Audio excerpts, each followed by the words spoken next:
चलो विद्यार्थी मित्रों,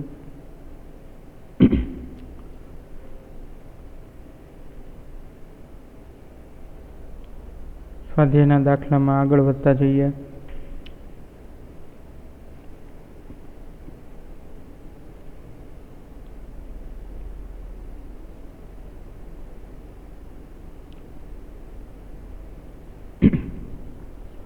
चलो स्वाध्यायનો ત્રીજો કે ચોથો દાખલો છે।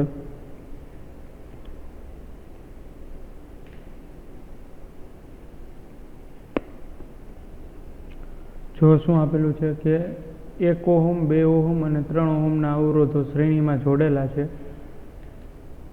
आ संयोजननो कुल अवरोध केटलो हशे? एटले श्रेणीनो संयुक्त अवरोध जे छे संयोजनोनो अवरोध कॉम्बिनेशन मेळववानुं छे अवरोध माटे। अने जो आ संयोजन ने 12 वोल्टनु ईएमएफ अवगणीय आंतरिक अवरोध धरावती बेटरी साथे जोड़वामां आवे तो दरेक अवरोध ने छेड़े वोल्टेज तफावत केटलो थाय? पोटेंशियल डिफरन्स पण फाइंड करवानो छे इंडिविज्युअली, कारण के श्रेणी जोड़ाण होय विद्यार्थी मित्रों तो ये तमने शीखवाड्युं छे थियरी में। जो श्रेणी जोड़ाण होय तो त्यारे प्रवाह अचल रहे छे अने वोल्टेज छे ई बदलाय छे, वेरिएबल रहे छे।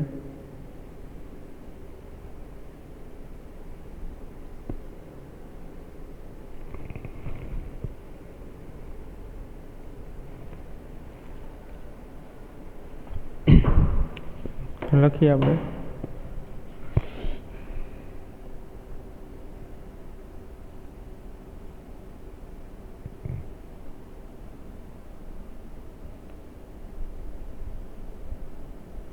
श्रेणी जोड़ाण माटे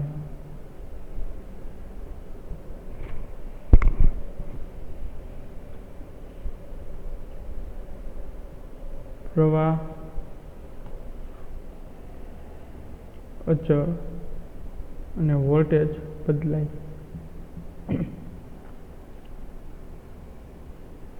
चलो वोल्टेज छे बदलाय छे तो श्रेणी जोड़ाण तो आकृति दोरी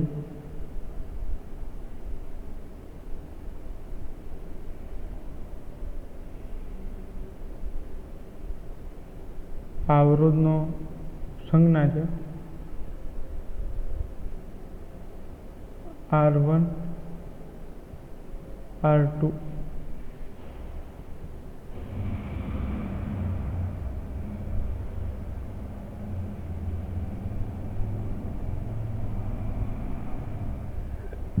અને આ થઈ ગયું R3 આ વોલ્ટેજ આમાંથી પસાર થતો પ્રવાહ I અહીંયા વોલ્ટેજ ડ્રોપ થતા એ V1 અહીંયા જે વોલ્ટેજ ડ્રોપ થાય છે એટલા વોલ્ટેજ ઘટે છે એ V2 છે અને અહીંયા જે વોલ્ટેજ ઘટે છે એ V3 છે। તો ટોટલ વોલ્ટેજ V બરાબર શું થશે વિદ્યાર્થી મિત્રો? V1 plus V2 plus V3। चलो आ मेन समीकरण है पण ई पहला आपणे जे छे आ पहलो पॉइंट ए फाइंड करवानो छे। ए शुं कहे छे कि R1 नी वेल्यू छे 1 ohm, R1 equal to 1 ohm, R2 equal to 2 ohm आपेला छे अने R3 इक्वल टू 3 ओहम આવી રીતે છે।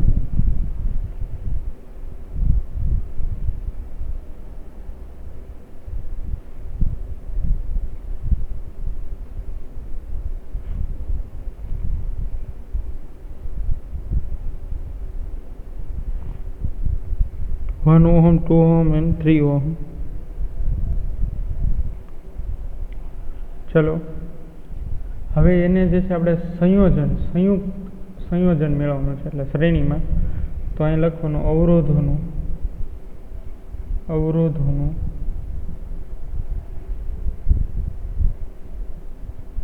શ્રેણી જોડાણ તો સમતુલ્ય આર સિરીઝ ઇક્વલ ટુ શું આવશે R1 plus R2 plus R3 આ સમીકરણ છે. તો આપણને સંયુક્ત અવરોધ જે છે RS મળી જાય. તો RS ઇક્વલ ટુ R1 એટલે 1 પ્લસ 2 પ્લસ 3 તો RS ઇક્વલ ટુ કેટલા થશે 6 ઓહમ 6 ઓહમ અવરોધ જે છે એ સંયુક્ત શ્રેણી જોડાણનો અવરોધ છે એ કેટલો થશે 6 ઓહમ. અહીંયા વિદ્યાર્થી મિત્રો બેટરીના વોલ્ટેજ જે છે એ આપી દીધા છે 12 વોલ્ટ એટલે કે 12 વોલ્ટ આપી દીધા છે બેટરીની વેલ્યુ. હવે કુલ પરિપથમાંથી પસાર થતો પ્રવાહ એટલે I. આ I ટોટલ આખી સર્કિટમાં R1 R2 અને R3 માંથી પસાર થતો એટલે I કુલ પરિપથનો I. તો I ઇક્વલ ટુ V/R અને આ R છે એ સિરીઝનો કોમ્બિનેશન છે, સંયોજનથી બનતો અવરોધ છે. તો આ વોલ્ટેજની વેલ્યુ મૂકી દો 12 અને સિરીઝ રેઝિસ્ટન્સ છે એ 6 છે તો 2 એમ્પિયર. તો પ્રવાહ જે છે એ કેટલો મળે છે 2 એમ્પિયર. ચલો વિદ્યાર્થી મિત્રો પ્રવાહ છે એ 2 એમ્પિયર મળે છે.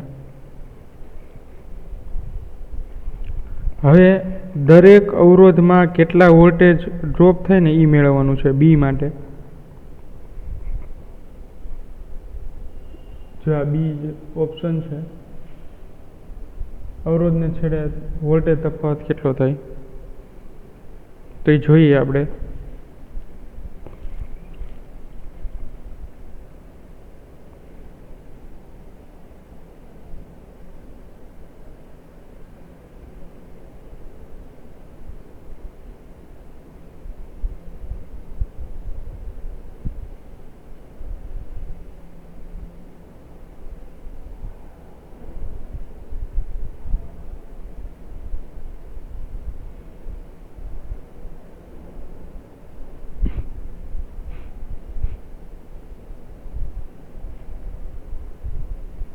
ચલો અવરોધની વેલ્યુ લખતા જઈએ. વોલ્ટેજ ડ્રોપ V1 પહેલા કેટલા વોલ્ટેજ ડ્રોપ થાય છે V1 માટે તો V1 ઇક્વલ ટુ I અચળ છે અને R1 તો I જે છે એ 2 એમ્પિયર છે વિદ્યાર્થી મિત્રો અને R1 જે છે એ કેટલો આપેલો છે 1 ઓહમ. તો અહીંયા લખો 1 મલ્ટીપ્લાયમાં એટલે ટોટલ જે છે એ કેટલા આવ્યા 2 વોલ્ટ. ચલો V1 ઇક્વલ ટુ શું મળે છે 2 વોલ્ટ. એવી જ રીતે વિદ્યાર્થી મિત્રો આપણે V2 ફાઇન્ડ કરવાનો છે. તો V2 ઇક્વલ ટુ શું આવશે IR2 તો IR2 તો I જે છે એ બધા માટે સેમ જ લેવાનો છે 2 એમ્પિયર અને R2 જે છે એ કેટલા આપેલા છે R2 2 ઓહમ એટલે ટોટલ થયા 4 વોલ્ટ. એવી જ રીતે V3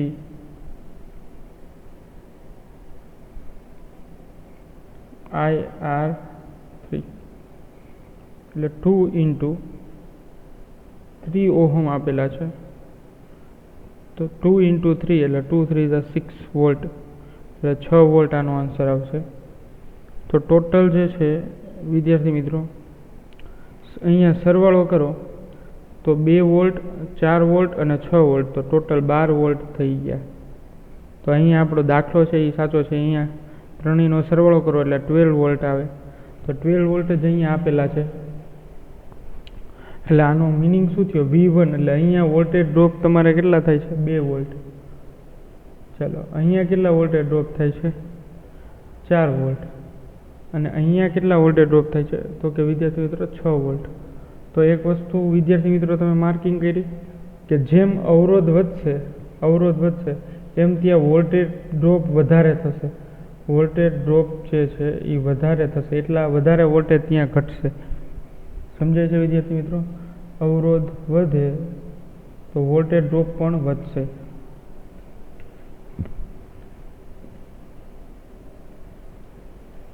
ચાલો આરામથી જે છે એ જોઈ લ્યો, સમજવાનો પ્રયત્ન કરો.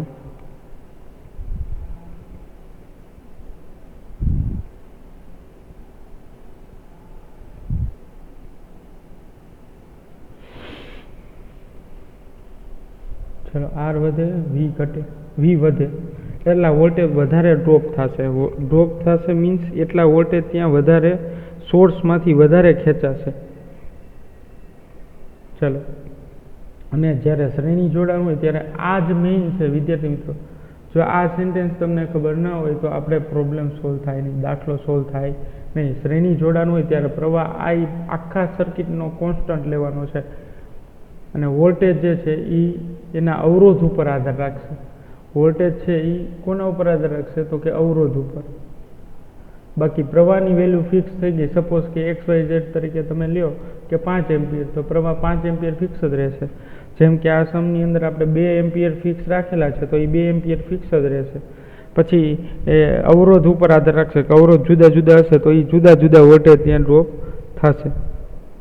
પણ એક વસ્તુ વિદ્યાર્થી મિત્રો યાદ રાખો, જો અવરોધ સમાન હશે તો પછી વિદ્યુત સ્થિતિમાનનો તફાવત પણ સેમ આવશે. અહીંયા લખી દઉં છું નોટ. આવું કોમ્બિનેશન તમને આપેલું હોય 2 ઓહમ, અહીંયા આપેલા હોય કે 3 ઓહમ, 3 ઓહમ ને 3 ઓહમ. 3 ઓહમના 3 અવરોધ જે છે એ શ્રેણીમાં જોડેલા હોય તો એના માટે તમારે શું કરવાનું તો કે આર જે છે એ અચળ થઈ ગયા, 3 વોલ્ટ એ કાંઈ બદલાતા નથી. તો વી પણ કેવો થઈ જશે અચળ, અને પ્રવાહ પણ કેવો થઈ જશે અચળ. તો પ્રવાહ જે છે એ એટલો જ મળશે. તો આ જે છે એ તમે તમારી રીતે કરી લેજો. 3 ઓહમ 3 ઓહમ 3 ઓહમના શ્રેણી જોડાણ હોય તો આ જ દાખલો ગણવાનો છે તમારે, પણ શ્રેણી જોડાણ માટે. અને બીજી વસ્તુ તમને એ પ્રેક્ટિસમાં આવું વિદ્યાર્થી મિત્રો કે આનો એક તમે આ જ દાખલો આ જ વેલ્યુ લઈ લેજો. 1 ઓહમ 2 ઓહમ ને 3 ઓહમ ના 3 અવરોધો શ્રેણી જોડાણ છે ને એની જગ્યાએ આપણે એક ચેન્જ કરવાનો છે, સમાંતર જોડાણ કરવાના છે વિદ્યાર્થી મિત્રો. સમાંતર જોડાણમાં સમાંતર જોડેલા છે એ એક ચેન્જ કરવાનો છે. અને આ સંયોજનનો કુલ અવરોધ કેટલો હશે. અને બીજું કે જો આ સંયોજનને 12 વોલ્ટનું EMF અને અવગણ્ય આંતરિક અવરોધ ધરાવતી બેટરી સાથે દરેકને જોડવામાં આવે, અવરોધને છેડે વોલ્ટેજ વિદ્યુત સ્થિતિમાન જે છે એ મેળવવાનું. પણ આમાં વિદ્યાર્થી મિત્રો સમાંતર જોડાણ છે તો તમને 12 વોલ્ટ તો મેં આપી દીધા છે, પણ હવે થશે શું? સમાંતર જોડાણ છે તો આનાથી ઉલટું શ્રેણી જોડાણ છે. હવે સમાંતર જોડાણ હોય અહીંયા લખી દઉં છું. સમાંતર જોડાણ માટે પ્રવાહ છે ને એ બદલાશે, પ્રવાહ છે એ બદલાશે અને વોલ્ટેજ છે ને એ અચળ રહેશે. વોલ્ટેજ છે ને એ અચળ રહેશે. તો આ એક તમે પ્રેક્ટિસમાં કરજો. જે લોકોને ખબર ન પડે એને હું અત્યારે હિન્ટ આપી દઉં છું. અમે તમને હિન્ટ આપી દીધી છે. V = V1 + V2 + V3 તમને હિન્ટ મેં આપી દીધી છે વિદ્યાર્થી મિત્રો. અહીંયા આપણે આ તમને જે પ્રેક્ટિસમાં આપ્યું એના માટે આમ કરવાનું છે, I = I1 + I2 + I3 આ રીતે. અને અહીંયા જે છે એ જ રીતે લેવાનું છે કે પહેલામાં પસાર થતો પ્રવાહ એટલે I = અહીંયા I અચળ છે એમ તેમાં V અચળ હશે, V/R1 V/R2 V/R3 આવી રીતે. I1 મેળવવો પડશે એટલે V/R1, પછી એ રીતે I2 મેળવશો આ જ રીતે, એવી જ રીતે I3 મેળવવાનો છે. ચલો, તો આ પ્રેક્ટિસમાં થઈ જવો જોઈએ.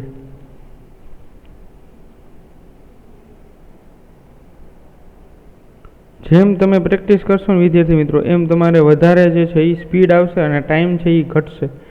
ઓછા ટાઈમમાં વધારે કાર્ય થશે.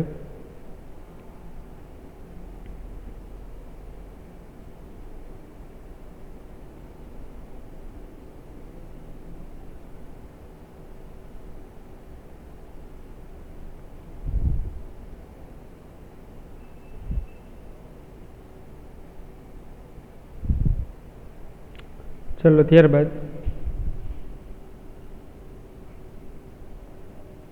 ચાંદીના તારનો 27 સેલ્સિયસ તાપમાન અવરોધ 2.1 ઓહમ છે. 21 નથી 2.1 ઓહમ છે. અને 100 સેલ્સિયસ તાપમાને અવરોધ 2.7 ઓહમ છે. તો ચાંદીનો અવરોધકતાનો તાપમાન ગુણાંક જે છે એ કેટલો થાય લ્યો. અત્યાર સુધી વિદ્યાર્થી મિત્રો આપણે ઊંચા તાપમાને અવરોધ મેળવતો, પણ હવે અહીંયા આપણે તાપમાન ગુણાંક મેળવવાનું છે. અને તમને 4 વસ્તુ આપી દીધી છે. ડેટા હું લખતો જાઉં એટલે થોડો આઈડિયા આવે. ટેમ્પરેચર 1 આપી દીધું છે ચાંદીના તારનું 27.5 સેલ્સિયસ માટે, 27.5 સેલ્સિયસ માટે અવરોધ આપી દીધો છે R1, એ છે 2.1 ઓહમ, અને 100 સેલ્સિયસ તાપમાન એટલે T2 તમને આપી દીધા છે 100 એટલે 100 સેલ્સિયસ. હવે જો આની જગ્યાએ પાણી હોય તો વરાળમાં રૂપાંતર થઈ જાય, પણ આ ચાંદીનો તાર છે એટલે 100 સેલ્સિયસ તાપમાને એનો અવરોધ જે છે એ R1 2.1 ઓહમથી વધીને કેટલો થઈ જાય છે 2.7 ઓહમ. તો R2 ઇક્વલ ટુ કેટલા આવશે વિદ્યાર્થી મિત્રો 2.7 ઓહમ. તો ચાંદીના અવરોધકતાનો તાપમાન ગુણાંક એટલે કે આલ્ફા કેટલો થાય ને એ મેળવવાનું છે વિદ્યાર્થી મિત્રો.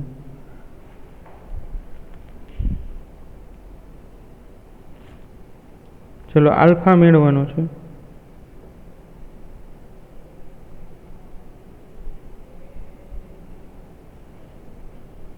ચલો આલ્ફા બરાબર જે છે એ કેટલું થશે તેમાં જોઈએ R2 minus R1 equal to ના છેદમાં R1 alpha into delta T, આ રીતે છે. ચલો તો આપણે ડેટા મૂકતા જઈએ વિદ્યાર્થી મિત્રો. R2 માઇનસ R1 એટલે R2 છે 2.7 માઇનસ 2.1 ડિવાઈડ R1 એટલે એ પણ 2.1 છે. આલ્ફા ફાઇન્ડ કરવાનો છે. હા, હવે અહીંયા જોઈએ ડેલ્ટા ટી. તો ડેલ્ટા ટી એટલે શું થશે T2 minus T1, T2 minus T1.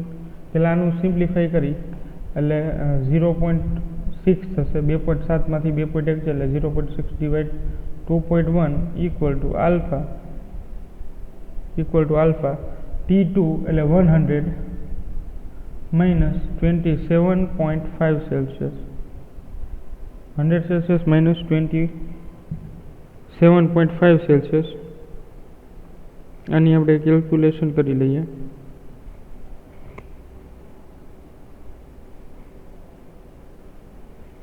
તો આનો આન્સર આવશે 0.2857 ઇક્વલ ટુ આલ્ફા. ચલો આનું સિમ્પ્લિફાઈ કરો તો એ થશે 100 માઇનસ 27.5. હા, તો એનું આવશે 72.5 લ્યો. ચલો આટલું આવે છે. હવે આલ્ફા જે છે ને સબ્જેક્ટ કરો, અહીંયા બાજુમાં લખી દઉં છું. આલ્ફા છે ને સબ્જેક્ટ કરો તો શું આવશે 0.2857 એને ડિવાઈડ આપણે કરવાના છે 72.5 એટલે 0.2857 ડિવાઈડ 72.5. તો આલ્ફા આવે છે 0.0039 આવું સમથિંગ આવે છે, 0.0039. તો આલ્ફા જે છે આલ્ફા ઇક્વલ ટુ એટલે આમ લખી શકાય 1, 2, 3 ને 4 એટલે 39 ગુણ્યા 10 ની -4 અને સેલ્સિયસમાં છે બધું એટલે સેલ્સિયસ ઇન્વર્સ. કારણ કે અહીંયાના ટેમ્પરેચરનો જો યુનિટ જો આ બધા સેલ્સિયસમાં રાખ્યા છે તો સેલ્સિયસમાં આવશે. જો આ કેલ્વિનમાં આપેલા હોય તો અહીંયા જે છે એ કેલ્વિન લખવાનું થાય. તો એક ખાસ ધ્યાન રાખજો. ચલો એ એક ખાસ ધ્યાન રાખજો.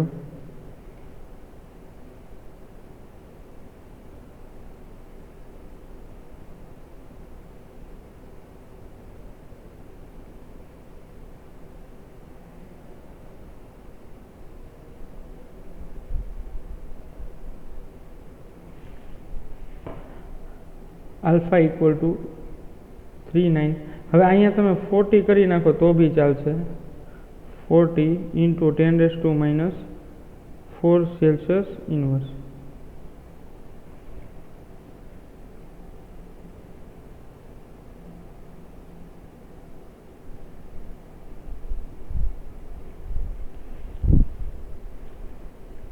Alpha equal to 40 into 10⁻⁴ Celsius.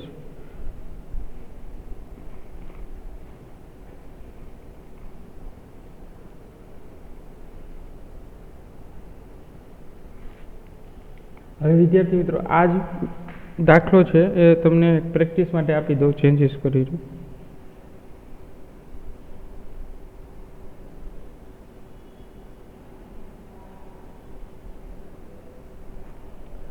ચલો હવે તમને આલ્ફા છે એ મળી ગયો, એટલે આલ્ફા આ જ રાખવાનો છે તમારે. આલ્ફા અચળાંક, આલ્ફા ક્યારેય બદલે નહીં, એટલે આ એક ચાંદી છે દ્રવ્ય ઉપર આધાર રાખે. આલ્ફા છે અહીંયા લખી દઉં છું, આલ્ફા છે એ દ્રવ્ય પર આધારિત છે. એટલે આ ચાંદી માટેનો આલ્ફા તો ફિક્સ થઈ ગયો. હવે તમારે જે છે આલ્ફાની વેલ્યુ ચેન્જ નહીં થાય, એટલે હું તમને જે છે એ ટેમ્પરેચરનો એક ડિફરન્સ આપું અને એના માટે એક અજ્ઞાત અવરોધ મેળવવાનો એક પ્રેક્ટિસ માટે આપું. ચલો તો હું શું કરું છું કે ભાઈ અહીંયા 27.5 સેલ્સિયસ છે ને એના માટેનો અવરોધ 2.1 ઓહમ છે. 27.5 સેલ્સિયસ માટે અવરોધ 2.1 ઓહમ છે અને 100 સેલ્સિયસ માટેનો અવરોધ જે છે 2.7 છે. એને બદલે આપણે ચેન્જ કરી કે ભાઈ 35 ડિગ્રી સેલ્સિયસ માટે 35 સેલ્સિયસ માટે 3.0 ઓહમ એનો રેઝિસ્ટન્સ થાય છે. ચલો તો 120 સેલ્સિયસ ડિગ્રી માટે અવરોધ કેટલો થાય? ચલો તો તમારે જે છે એ અવરોધ જ R2 જ ફાઇન્ડ કરવાના છે. આ R2 છે એ તમારે ફાઇન્ડ કરવાના છે. આ ફાઇન્ડ કરવાના. જે લોકોને ખબર ન પડે એના પાછળ હું ડેટા લખી દઉં છું. અહીંયા 35 સેલ્સિયસ કરવાના છે પ્રેક્ટિસ માટે, અને અહીંયા એના માટેનો રેઝિસ્ટન્સ મેં આપી દીધો છે 3 ઓહમ, અને T2 જે છે એ 100 ની બદલે 120. ચલો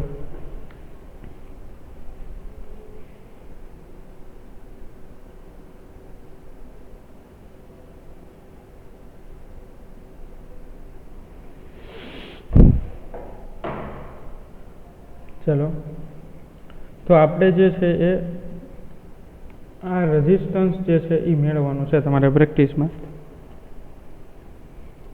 ચલો વિદ્યાર્થી મિત્રો, આ તમને હું વધારે એટલા માટે પ્રેક્ટિસ કરું છું કે આના દાખલા ફિક્સ જ હોય છે. એ ચાહે પછી ગુજકેટ હોય કે બોર્ડ હોય, ગુજકેટ કે નીટને રિલેટેડ. હવે આના મેઇન બેનિફિટ એ છે કે તમારે 2 ચેપ્ટર જે છે, એટલે એક 11મા સાયન્સનું ચેપ્ટર એ કવર થઈ જશે અને આનું 3જું ચેપ્ટર 12 સાયન્સનું 3જું ચેપ્ટર, એટલે 11 સાયન્સનું 11મું જ લગભગ ચેપ્ટર છે આઈ થિંક. તો એ તમારે બહુ મસ્ત રીતે થઈ જશે, કારણ કે આ જ રિલેટેડ તમારે ત્યાં દાખલા પૂછાય છે. પણ ત્યાં તમારે ખાલી એટલું યાદ રાખવાનું છે, ત્યાં લંબાઈમાં થતો ફેરફાર ના રિલેટેડ દાખલા જોવાના છે. ચલો સમજાય વિદ્યાર્થી મિત્રો? તો એમાં લંબાઈને રિલેટેડ તમારે દાખલા ગણો છો, અને અહીંયા તમે અવરોધના રિલેટેડ તમે દાખલામાં જે અવરોધ તાપમાન વધતા અવરોધમાં જે ફેરફાર થાય છે ને એને રિલેટેડ તમે જોવો છો. ચલો સમજાય વિદ્યાર્થી મિત્રો?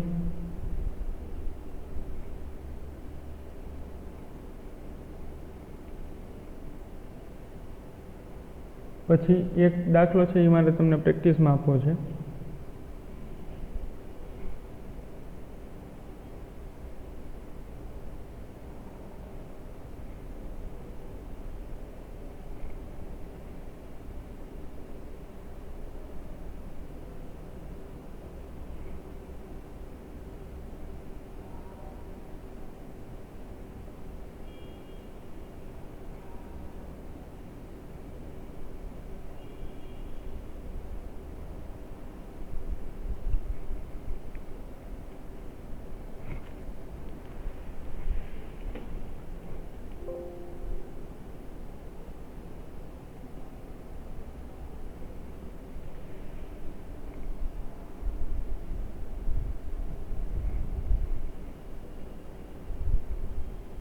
ચલો એક પ્રેક્ટિસમાં તમને આપું છું,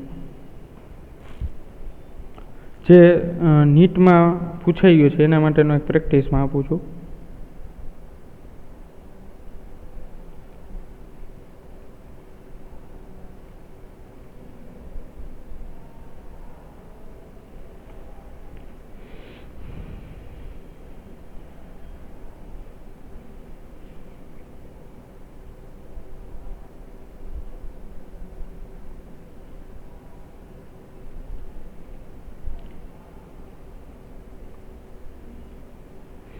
ચલો બહુ સમજવા જેવો છે.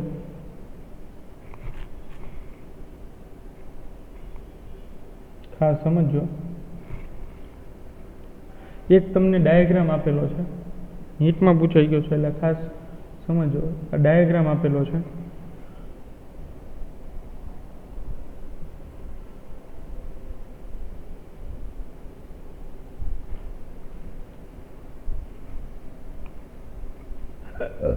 આ વાય અને એક્સ વચ્ચે હવે આકૃતિ તમને આપેલી છે. એમાં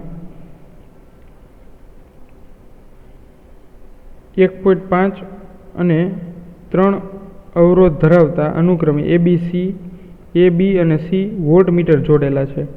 એટલે આ જે વોલ્ટમીટર છે, આ એ બી અને સી આ ત્રણેય વોલ્ટમીટર છે. આ વોલ્ટમીટર છે એ બી અને સી. જ્યારે એક્સ અને વાય વિદ્યુત સ્થિતિમાનનો તફાવત એક્સ અને વાય વિદ્યુત સ્થિતિમાનનો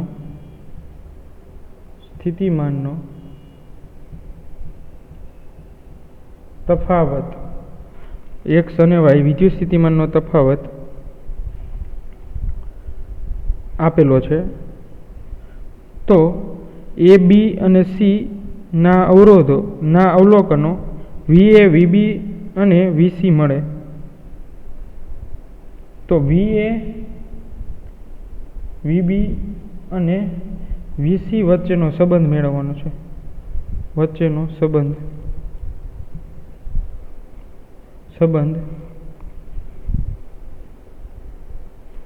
અને આ જે એ વોલ્ટમીટર છે એનો અવરોધ R ઓહમ જેટલો છે. બી છે એનો અવરોધ 1.5 R ઓહમ જેટલો અવરોધ છે. અને સી છે એનો અવરોધ 3R ઓહમ જેટલો અવરોધ છે. ચલો સમજાય વિદ્યાર્થી મિત્રો. આ એક્સ અને વાય વચ્ચે 3 વોલ્ટમીટર જોડેલા છે, 2 સમાંતર છે અને 2 સમાંતરની સાથે એક શ્રેણીમાં જોઈન્ટ કરેલો છે. તો આવા જે એમસીક્યુ છે, આ એમસીક્યુ છે એ નીટમાં પૂછાઈ ગયો છે.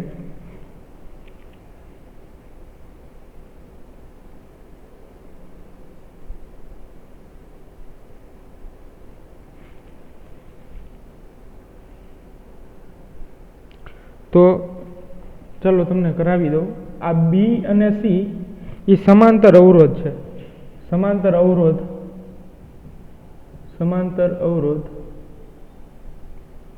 ક્યાં છે? બી અને સી. તો બી અને સી સમાંતર અવરોધ હોય વિદ્યાર્થી મિત્રો, અને એ અવરોધની વેલ્યુ પણ તમને આપી દીધી છે. ચલો તો એનું આપણે કોમ્બિનેશન જોઈએ.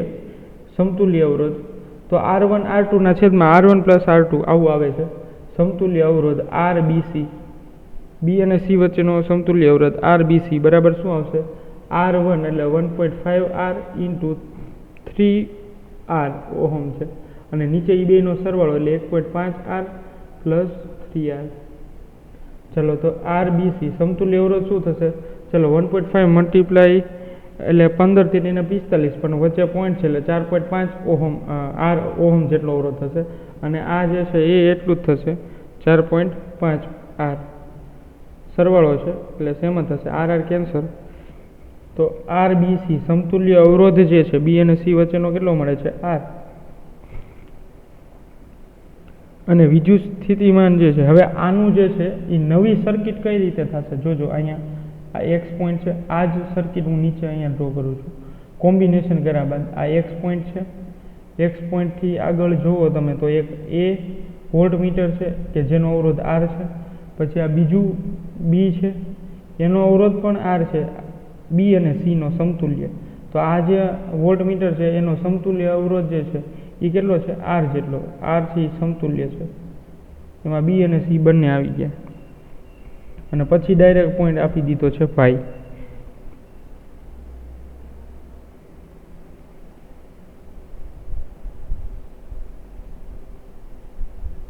તો આ બંનેના વોલ્ટેજ તો સમાન જ થઈ ગયા, એટલે VB ઇક્વલ ટુ તો VC જ થઈ ગયા. અને હવે જો આનો અવરોધ પણ સમાન હોય, આના પહેલા જ દાખલામાં મેં તમને શીખવાડ્યું હતું વિદ્યાર્થી મિત્રો કે જ્યારે અવરોધ સમાન હોય ત્યારે વિદ્યુત સ્થિતિમાનનો તફાવત પણ સમાન મળે છે. યાદ હોય તો VA equal to VB equal to VC. કારણ કે હવે આ બેના સમતુલ્ય અવરોધ એટલે VBC તો સમાન થઈ ગયા, અને આ જે છે એનો અવરોધ R છે, તો VA પણ કેવો થઈ જશે? સમાન. એટલે VA = VBC, એટલે VA = VB = VC. તો આ MCQ જે છે આનો જવાબ આવો આવશે, VA = VB = VC. ચલો સમજાય વિદ્યાર્થી મિત્રો? આ જ વસ્તુ જે છે એ મેં તમને આ જ કન્સેપ્ટ સમજાવ્યો છે, આટલો જ કન્સેપ્ટ યાદ રાખવાનો છે. તો આ કન્સેપ્ટ છે એ મેં તમને કરાવ્યો છે, ખાસ ધ્યાન રાખો. આગળ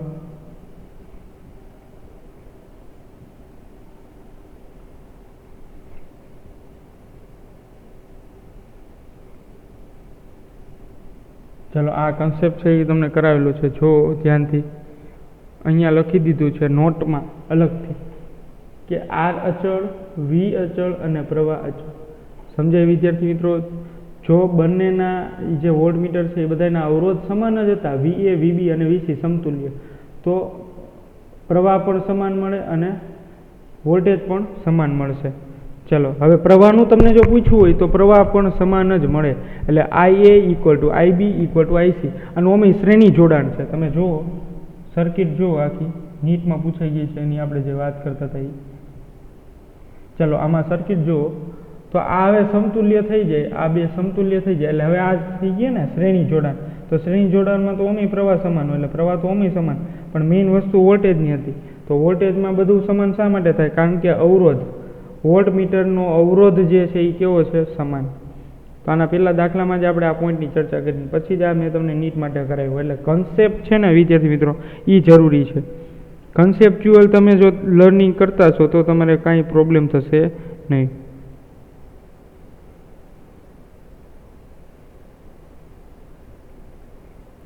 એટલે ખાસ વિદ્યાર્થી મિત્રો કન્સેપ્ચ્યુઅલ તમારે સ્ટડી કરો તો કોઈ જાતનો ક્યારેય પ્રોબ્લેમ થશે નહીં. તો આ રીતે હું તમને છે ને મારી રીતે જે MCQ આપણા દાખલા જે સ્વાધ્યાયના છે ને એના બેઝ જે નીટમાં MCQ પૂછાઈ ગયા છે એના એબ્સ્ટ્રેક્ટ, એના કન્સેપ્ટ એબ્સ્ટ્રેક્ટ કરીને, તો એવા હું તમારી સામે જે છે રજૂ કરતો જઈશ જેમ જેમ સમય મળે. ચાલો તો આવા MCQ નીટમાં જે છે સાવ સિમ્પલ કન્સેપ્ટ, આટલી પ્રોસેસ કરતાં કાંઈ વાર ન લાગે. એટલે આમાં એટલું ખબર પડી જાય કે આ અવરોધ R છે, આનો અવરોધ R છે, તો બધા અવરોધ સમાન છે, તો વિદ્યુતસ્થિતિમાનનો તફાવત સમાન જ રહે X અને Y વચ્ચે. તો આવા કન્સેપ્ટવાળા MCQ સાવ તમે જુઓ તો કન્સેપ્ટનો જ યુઝ કરે છે. કન્સેપ્ટ જો તમારા નબળા હશે, કાચા હશે, તો તમારે નીટના MCQ રોંગ એટલે ખોટા પડવાના ચાન્સીસ બહુ વધારે થઈ જશે. એટલે ખાસ કન્સેપ્ચ્યુઅલ મહેનત કરશો તો પ્રોબ્લેમ થશે નહીં. તો નેક્સ્ટ લેક્ચરમાં આપણે બીજા જે બાકી છે સ્વાધ્યાયના દાખલા એના તરફ આગળ વધશું વિદ્યાર્થી મિત્રો. તો આજના લેક્ચરમાં આટલું રાખી. થોડી પ્રેક્ટિસ કરજો એટલે નીટની તૈયારી આપણે સાથોસાથ જ થાય વિદ્યાર્થી મિત્રો.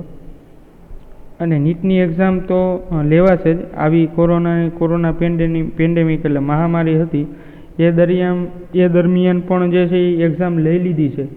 જે તમારા સિનિયર બેચમેન્ટ હતા, તમારા બધા સિનિયર બધા 12 સાયન્સવાળા, તો એ બધાની એક્ઝામ લેવાની. એટલે તમારે કન્ફર્મ છે તમારી એક્ઝામ તો લેવાશે. એટલે અત્યારથી થોડું પ્રેક્ટિસ કરો. અને ખાસ 11thના જે MCQ છે એ થોડા વધારે કરજો, કારણ કે 11thનો તો 100%. આમાં તો હવે કોર્સનું કે કઈ રીતે હજી કંઈ વાત નથી થઈ, કંઈ નિર્ણય નથી લેવાના, પણ 11th થોડું વધારે સારું રાખો તો પણ નીટમાં તમે સારો એવો સ્કોર કરી શકો છો.